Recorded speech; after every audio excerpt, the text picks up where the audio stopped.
My name is Bethany from Camp Restore Detroit, and I'm here with one of our amazing community leaders. So do you want to introduce yourself? Hi, my name is Sandra Handy, and I am the Denby Neighborhood Alliance leader, but I'm also the president of the 9th Precinct Community Relations Council.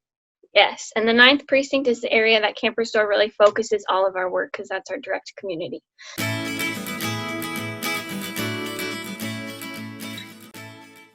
So Sandra, you are in charge of one of the block clubs and the 9th Precinct Council, but what do you do for your job? What are other things that you do? I am the director of engagement for the Michigan Environmental Council. My job is to turn Detroit green and make it sustainable. And a lot of that has been focused right here in the 9th Precinct around the Denby area, which sits right in the middle of the 9th Precinct. Right.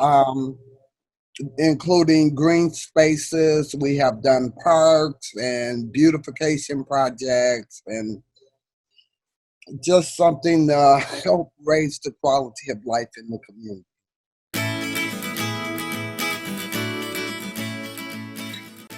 You're going to school right now for your PhD, right? Correct. And it's in leadership, and which is a big part of the work that I do in the community, because all of our community leaders, I'm trying to allow them, well, not allow them, I'm trying to re-energize them to be the leaders throughout the community in order to revitalize and stabilize our community for all the residents, including our youth. Yeah. I'm really big on youth leadership and allowing them to take over a lot of the projects in the community, because they're going to be the ones that's going to be running this. You know, I'm getting old, so we're pushing up the next generation. Yeah, that's so important. That's such a good thing to be working on.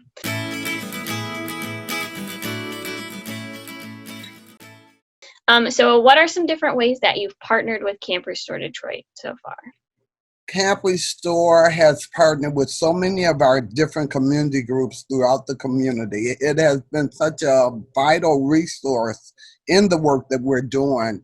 I have seniors in my community that are living alone and they have problems, you know, that they can't tackle because they're too old. And a lot of them are on fixed income, so it's not like they can hire someone to come in.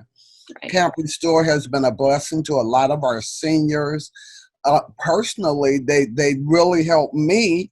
You know, my garage had fell in, and Camp Restore came and they continued to take it down and put it in the dumpster, and within a day it was gone. You know, and now my house has regained a lot of its value. Yeah. We have a lot of vacant property in the community and vacant lots in the community that the city has not been able to service, and Camp Restore has been the one to come into the community and service these properties and the vacant lots. And what it does is it allows the community to look not abandoned, because a lot of times the community looks abandoned, you know, with the amount of vacant property we have. And Camp Restore has allowed us to be able to sit on our front porch and not look at grass up to our knees across the street or down the street. Yeah. And yeah.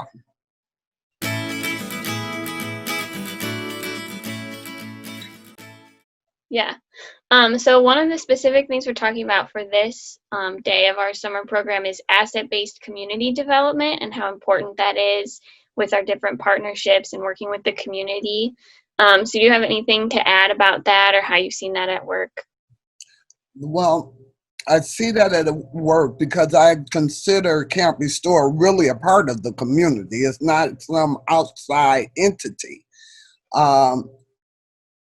My hope is that through all of these partnerships, including Camp Restore, that we begin to stabilize the members of our community, that Once we stabilize the members of our community, then we can begin to stabilize the housing and repurposing of the land in our community.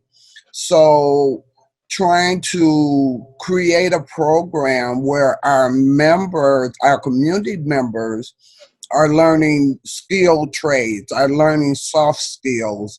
Those that need to get their GED, they're learning, they're being mentored and tutored, so that they can get good jobs and become responsible homeowners in the community, which will help stabilize our community, and it will support our businesses in the community, because once Yeah. people have a job where they can provide for their family, then they can learn to shop in community and support those businesses that are a great part of our community. Yeah, yeah. And I know you're very protective of your community, of our community, and you don't want groups to come in that are just going to come in and try to fix something and then leave and not have a long-term impact as well. And that has been the main reason why a lot of community leaders have lost their fight for the community, because we've had groups come in, parachute in, make a lot of promises and then leave, and the community is no better for it. And Right. so community members have gotten really protective of working with outside groups, okay, because they realized the passion was not really there for the community. It was more there to uplift these organizations that want to run in and run out Right. and leave the community in the same condition it was in to start with. Nothing Yeah. sustainable. But Camp Restore, the work that it's done, has been sustainable. And that's what community members realize, and that's why they absorb Camp Restore as a part of this community family. Good. That's really good to hear. That's what we're trying to do.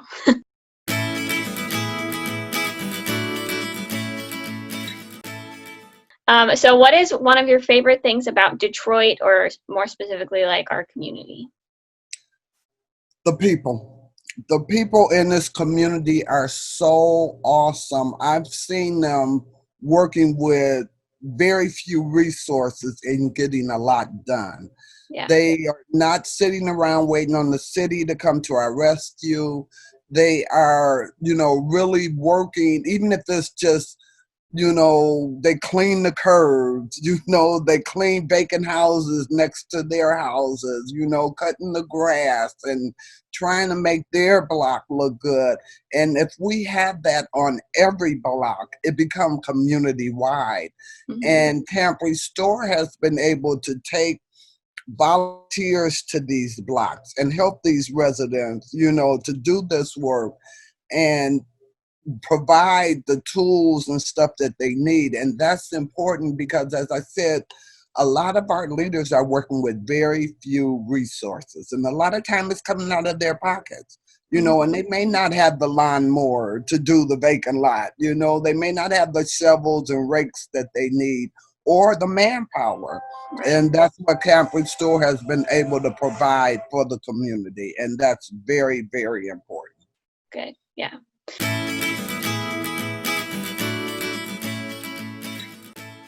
Okay, last question. What are some of your hopes and dreams for our community?